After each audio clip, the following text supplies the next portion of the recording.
We have thought to organize this debate this evening around five questions, which both will be addressed by our two speakers.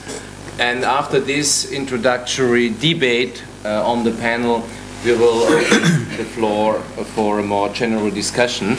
So we have quite a bit of time to go a bit deeper into these questions we are having identified here. In a way, Cancun was a remarkable success, at least if you judge it against the expectations. Now, whether in the end, it was the expectations that were so low, or whether there's really a real outcome, that is in a way the first question. Here is a representative from the Mexican government, so they have been to some extent involved in managing the expectations. So, what was then really achieved? Helle mentioned some of these points. I would like to know from the two panelists, what was really achieved in terms of substance and also in process. So where do we go to tackle all the issues, the open issues that have been left unresolved? And this is a bit more my private question. Was this positive reaction on Cancun really just a question of expectations? Because actually, what has changed to Copenhagen? Has something changed? Or was it was there real progress? What has changed to Copenhagen to give you a more positive outcome? That is in a way the first question. Who would like to take this? Henry, would you want to start? I know an instruction when I hear one. Thank you very much, Christian. Thank you to Helle also for the introduction and for enlivening us with the reminder that there is at least one American, or is he Canadian? Actually, that would make it even more interesting, who actually has remembered that there is such a thing as a price on carbon and might have some point to it. Let me put down my own thoughts about the question that you've asked about what was actually achieved at Cancun and why, which is a bit of a giveaway for your own answer, I guess, of the first question, why there were such positive reactions to it. And I'll be reasonably aggressive because it's always a good way to start a debate, and who knows, I might even believe it. I think the most important thing that was achieved at Cancun was one that most people don't actually admit, but which I think to the layman is or ought to be most obvious, and that is that Cancun proved that Kyoto is a dead man walking.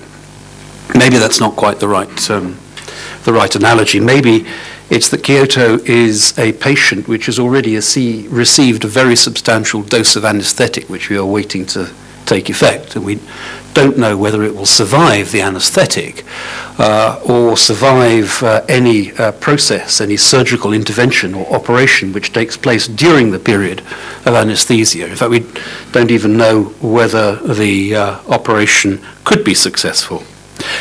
But there are, one way or the other, few indications of what actually will replace Kyoto when it bites the dust.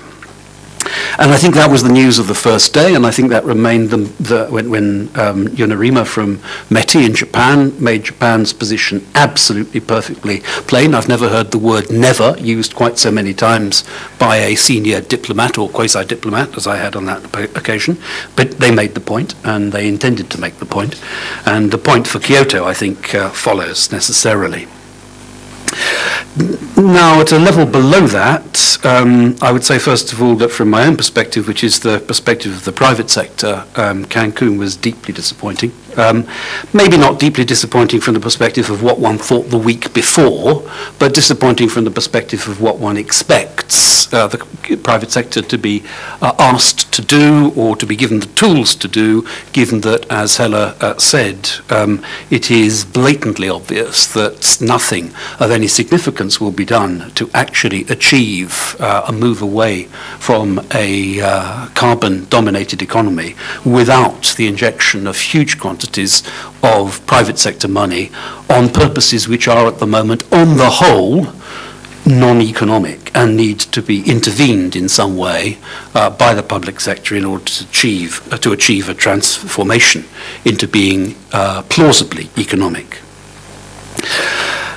At the level of a little bit more detail, I won't go over the whole thing here, otherwise we'd be here all day. I think there are, let me identify the good things. It was well managed. It ended with a comprehensive agreed text, and after Copenhagen, both of those looked like achievements. The UN process survives. Actually, I won't say whether that's necessarily 100% a good thing. The Copenhagen Accord pledges have been better placed within the UN system than they were before, and I think that is undoubtedly a good thing. There are elements in the text on comparability of targets and on monitoring, reporting and verification, which are definitely pluses for the ultimate achievement of progress beyond Kyoto, and that's good. And a particular favourite of mine, we were reminded by the COP president of the difference in UN terms between unanimity and consensus, a very, very important difference for the beginning of the process, and one that it's worth remembering now. There were some positive references to markets, but we'll get into those in a little bit more detail.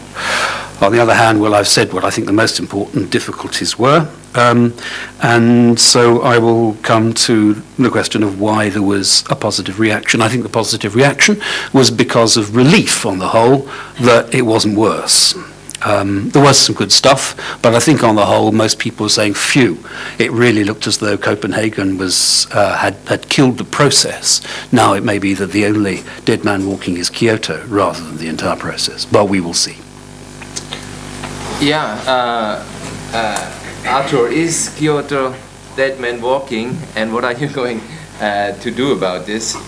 I was also in a meeting today on ETS, and there was a lot of rhetoric that actually Cancun had some pro-market outcomes. So maybe you would also like to get into this a bit. So the one thing I totally agree with Henry is that the process was managed very well, and thank you to Mexico. I think in the run-up you have done a lot of work in order, I think we are not talking about a dead man walking. If there's somebody walking, I think he's alive and kicking. I believe that the Kyoto Protocol is still alive and kicking, and you will see more negotiations happening. I think there was even significant progress on that. I think one thing that was not mentioned, Henry, by you is, and that's very important for us, is that when we came out of Copenhagen, these political pledges were made in the months after Copenhagen, but nobody really knew kind of, are these things governments really stand by, or is this just because the order of the day was you have to deliver something, so you put something forward, it can't do you any harm. But I think in Cancun what we really achieved is the acknowledgement and I think a reconfirmation of those pledges. And at least from the side of the European Union, we expect that these pledges are going to be implemented now. And I think the first nail test, and I see my colleague from the Chinese embassy in front of me, will be the 5-year plan in China. And our Chinese colleagues say, you will see the fingerprints of Cancun in that 5-year plan. We will stick to our word, we are going to implement. And that's so damned important. That's so damn important for also the private sector in order to get moving. So that, I think, is the starting point when we look in terms of international climate policy and what is the next step. And there's many countries who have made pledges and promises, whether it's Mexico, whether it's Brazil, whether it's Japan, whether it's the Russian Federation, whether it's the United States. And I think it's time for implementation. The things that were decided in terms of the framework on how we ensure transparency and we get up the confidence in the room is what is called monitoring, reporting, and verification. And I think it's quite astonishing how far we came. I remember still a number of parties just before Cancun saying, the only thing we could do is endorse what was in Copenhagen and in the Copenhagen Accord. But if you look at it in the text, it's much more than that. let's say we talk in terms of monitoring, reporting, verification. We know about the frequency,